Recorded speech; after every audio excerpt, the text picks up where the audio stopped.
오늘 아침 정부권 주요 뉴스입니다. 국정농단 파문이 확산되면서 대학 교수와 학생들은 거리 행진을 펼쳤고 종교계 인사들까지 나서 박근혜 대통령의 하야를 촉구했습니다. 군사는 조선소 폐쇄의 가능성에 수백 명의 노동자가 일터를 떠나고 협력업체가 비상경영에 나서는 등 불황의 기능이 깊어가고 있습니다.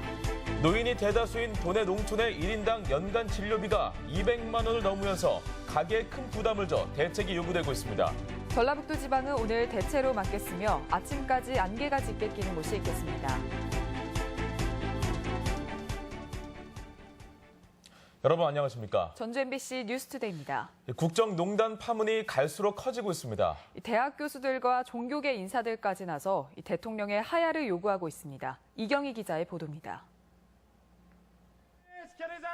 진리의 전당인 상하탑에서 교수와 학생들이 밖으로 나왔습니다. 500명이 넘는 시위대 행렬이 거리를 가득 메운 채 끊임없이 이어집니다. 박근혜는 하야하라!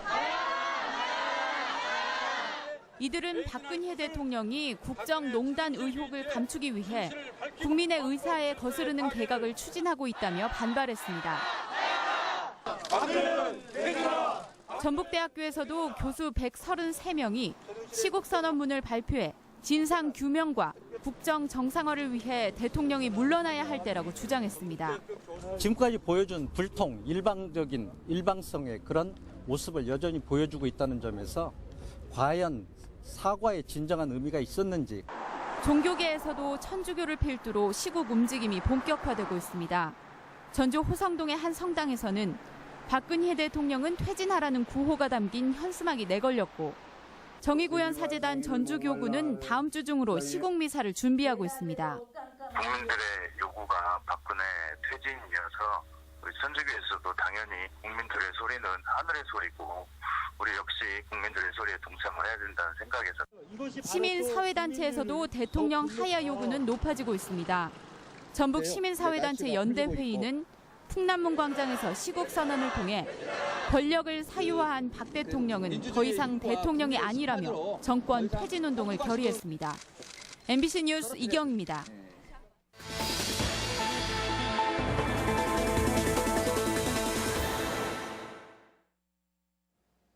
조선업 불황에 직격탄을 맞은 군산 상황이 심상치 않습니다. 벌써 수백 명의 노동자가 정든 일터를 떠났고 협력업체들이 비상 경영에 나서고 있지만 조선소 폐쇄가 확정되면 상황은 걷잡을 수 없을 지경입니다. 고차원 기자가 군산 현장을 심층 취재했습니다. 현대중공업 군산조선소의 한 협력업체. 함께 일해온 하청업체 8곳 가운데 2곳이 문을 닫는 바람에 150명이 직장을 그만뒀습니다. 현재 상태라면 내년 1월 이후에는 일감이 모두 없어질 상황입니다. 이 업체는 그간 대형 선박 건조에만 손을 댔지만 앞으로는 중소형 선박도 하청받아 적자를 메울 계획입니다. 그래도 직원들의 임금 삭감과 30% 감원은 불가피한 상황입니다.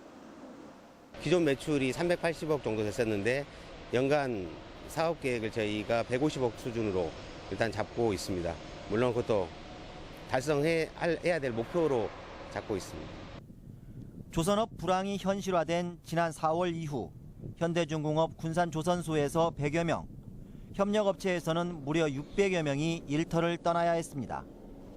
상당수 종사자들은 조선 관련 일감이 있는 울산이나 목포로 향했습니다. 조선업이 자리 잡으려면 최소 10년은 필요하지만 7년 차인 군산조선소의 부족한 인프라로는 기존 인력을 붙들어둘 수 없기 때문입니다.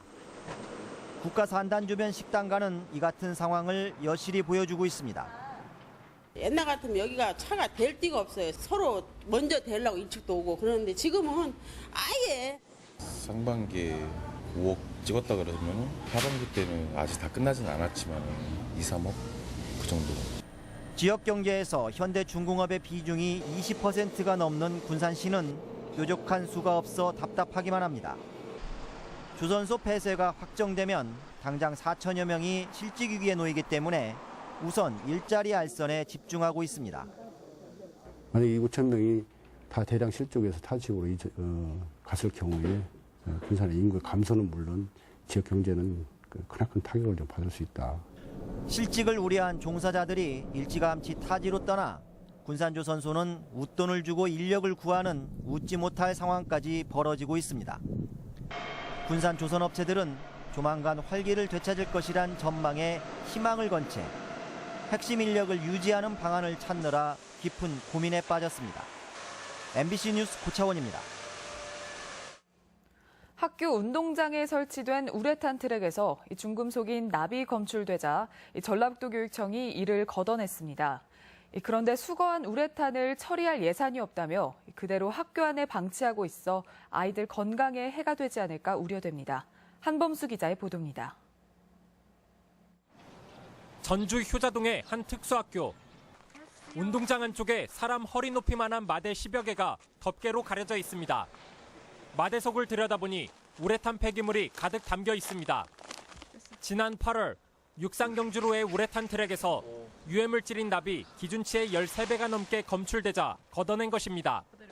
하지만 수거한 우레탄을 처리하지 않고 그대로 학교 안에 방치하고 있는 것입니다. 확실히 성분 분석을 해서 해야 된다고, 처리를 해야 된다고. 그래서 그게 여기서 샘플을 채취를 해봤거든요. 전주 호성동의 한 초등학교도 마찬가지입니다. 유해 성분이 검출된 우레탄 트랙을 모두 걷어냈지만 수거되지 않은 채 한 구석에 쌓여 있습니다.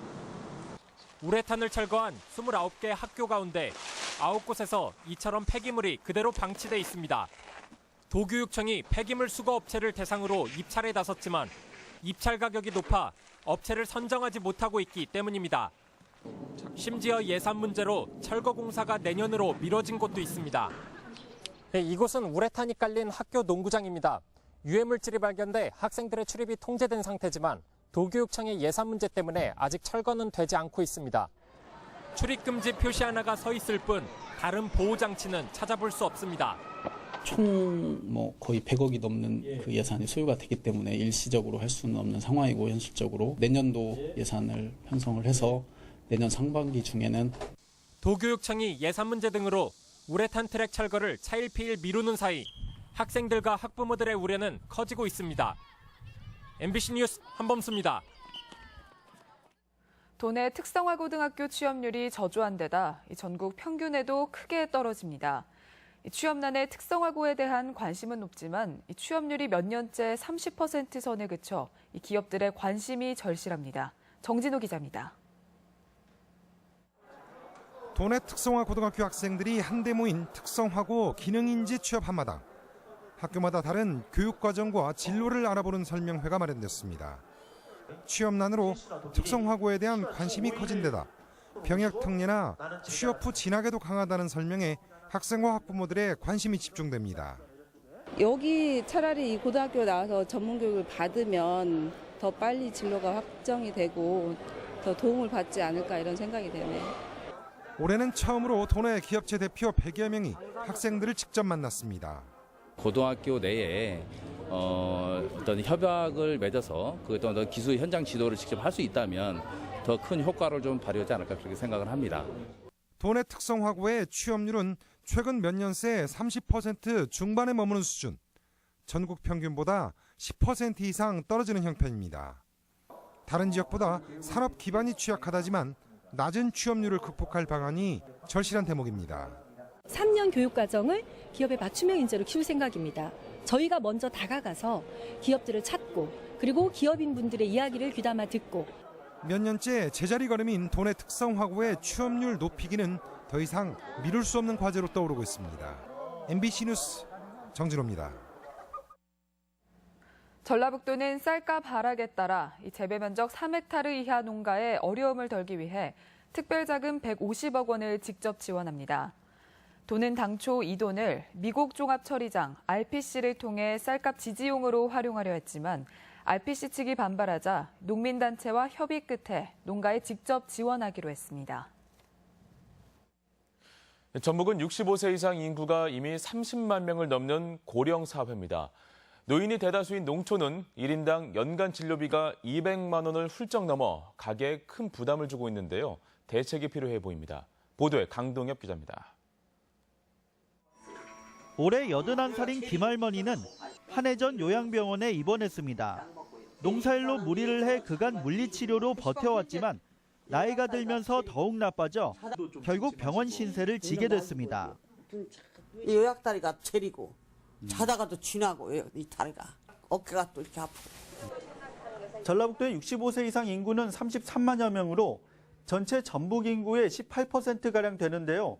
고령사회로 접어들다 보니 도시 지역에 비해 상대적으로 진료비가 적잖이 들고 있습니다. 지난해 1인당 연 진료비는 부안이 전국 평균의 2배가량인 231만 원으로 전국 250여 시군구 가운데 1위를 차지했습니다. 고창과 임실, 김제 지역도 200만 원을 넘어 전국 10위 안에 들었습니다. 이들 지역 모두 65세 이상 인구 비율이 30% 안팎의 초고령 사회로 고혈압이나 관절염을 호소하는 환자가 많을 수밖에 없습니다. 인구 10만 명을 놓고 봤을 때 전북의 만성질환자는 3만 4천여 명으로 서울이나 경기보다 많습니다.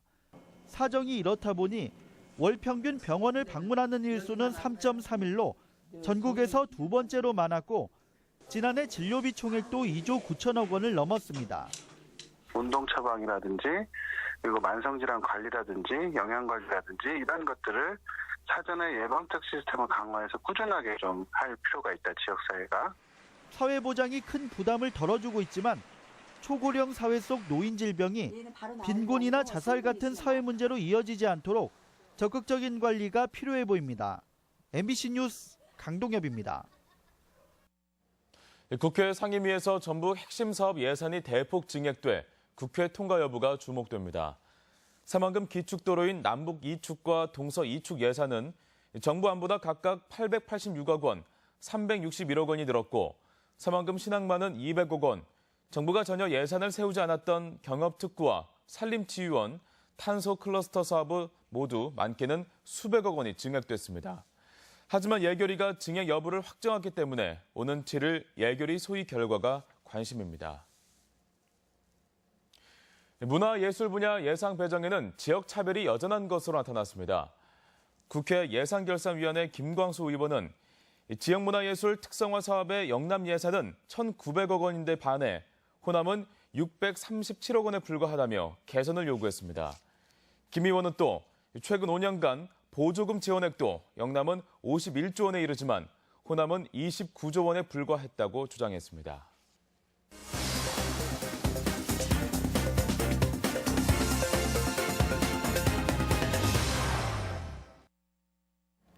최근 이색 박물관이 늘어나는 가운데 가위를 소재로 한 박물관이 지난해 문을 열었습니다. 무주에서는 우수 농특산물 축제가, 또 익산에서는 진귀한 보석을 만날 수 있는 주얼리 페스티벌이 열립니다. 지역 소식 이창익 기자입니다.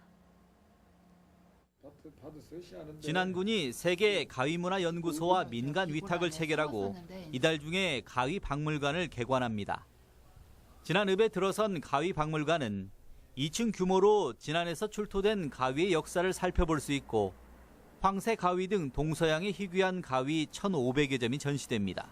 세계 각국의 다양한 형태의 가위를 용도별, 크기별, 나라별, 주제별로 선보이고 가위에 얽힌 여러 이야기를 소개함으로써 순창군이 건강장수연구소 일원에 볼거리 확충을 위해 7억 원을 들여 사냐초 공원을 조성합니다. 사냐초 공원에는 20여 종의 사냐초 1000주가 식재되고 십장생도 이미지를 적용한 산책로와 소녀의 꿈 정원이 조성됩니다.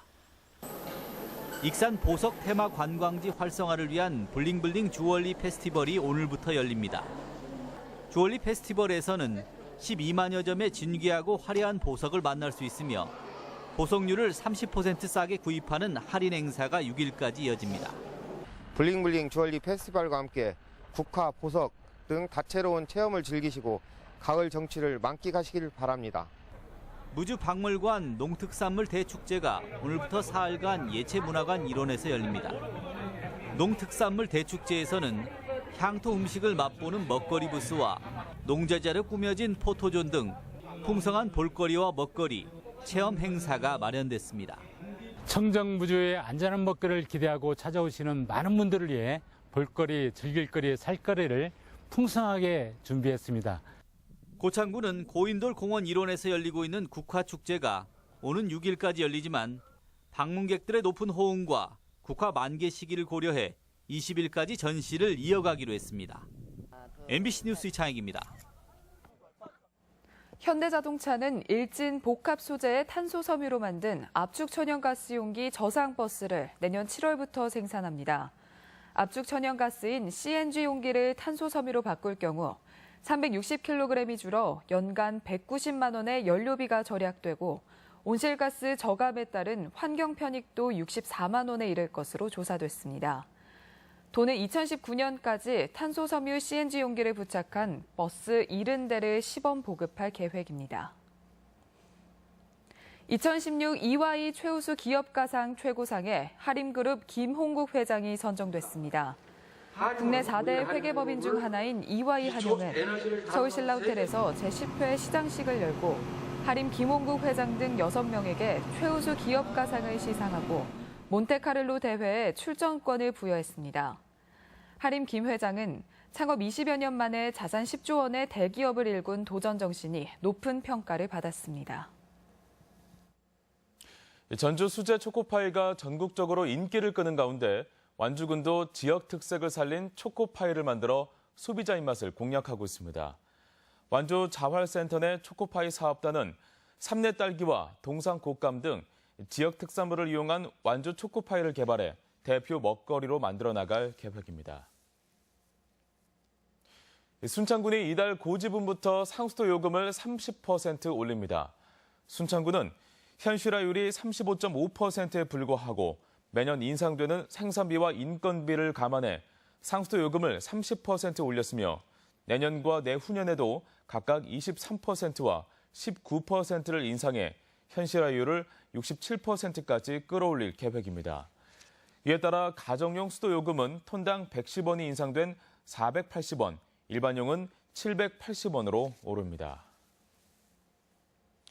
전북체육회가 연내 조직을 재편하기로 해 결과가 주목됩니다. 전북체육회는 스포츠 공정위원회를 열어 처장을 1명으로 줄이고 상임 부회장과 본부장을 두는 조직 개편안을 심의 의결해 연말 이사회 동의를 얻을 방침입니다. 이번 개편안은 전문체육과 생활체육단체 통합 이후 빚어진 내부 갈등을 해소하기 위해 마련됐습니다. 비선 실세가 좌지우지한 태권도 진흥 예산의 재배정이 이뤄질지 주목됩니다.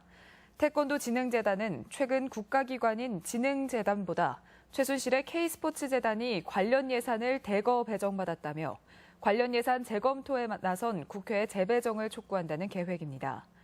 무주 태권도원을 운영하는 진흥재단은 비선 실세가 태권도 사업에 개입하면서 명예의 전당 건립 등 시급한 태권도 진흥 사업이 표류하고 있다고 주장했습니다. 전주시가 에너지 취약계층에게 에너지 바우처 신청을 받습니다. 에너지 바우처 제도는 에너지 취약계층에게 전기와 도시가스, 연탄 등 난방에너지를 지원하는 제도로 신청 대상은 기초생활수급자와 장애인, 임산부, 만 65세 이상 노인, 그리고 만 5세 이하 영유아가 있는 가구입니다. 에너지 바우처 신청은 내년 1월까지로 사용기간은 12월 1일부터 내년 4월 말까지 5개월입니다. 우리 지역 행사와 문화 소식입니다. 제15회 부안예술제가 오늘부터 사흘간 부안예술회관 일대에서 열립니다. 장애, 비장애인이 음악으로 하나가 되는 소통 콘서트가 오늘 군산예술의 전당에서 있습니다. 전주 아버지 합창단은 모레 전북교육문화회관에서 자연 사랑의 메시지를 전하는 그린 콘서트를 진행합니다. 익산 윈드 오케스트라가 내일 솜리 문화예술회관에서 정기 연주회를 갖습니다. 극단 자루는 오늘부터 13일까지 전주 소극장 판에서 가난했던 그 시절의 이야기를 그린 금희 언니를 무대에 올립니다. 전주시는 오늘과 내일 월드컵 경기장 내에서 한중 3D 프린팅 드론 산업박람회를 개최합니다. 익산 보석 대축제와 함께하는 블링블링 주얼리 페스티벌이 오늘부터 사흘간 완공 보석 테마 관광지 일원에서 펼쳐집니다. 제2회 무주 반딧불 농특산물 대축제가 오늘부터 사흘간 예체문화관 일원에서 열립니다. 바위를 맨몸으로 오르는 볼더링 페스티벌이 오늘부터 사흘간 지난 운이람 반이람에서 치러집니다. 전북 농업인의 날 행사가 오늘과 내일 도청 광장에서 열립니다. 날씨 전해드립니다. 전라북도 지방은 오늘 대체로 맑겠으며 아침까지 안개가 짙게 끼는 곳이 있겠습니다. 낮 최고 기온은 전주 17도, 부안 18도 등 15도에서 18도의 분포로 어제보다 높겠으며 당분간 평년보다 높은 기온이 이어지겠습니다. 바다의 물결은 서해남부 전 해상에서 0.5에서 2m로 일겠습니다.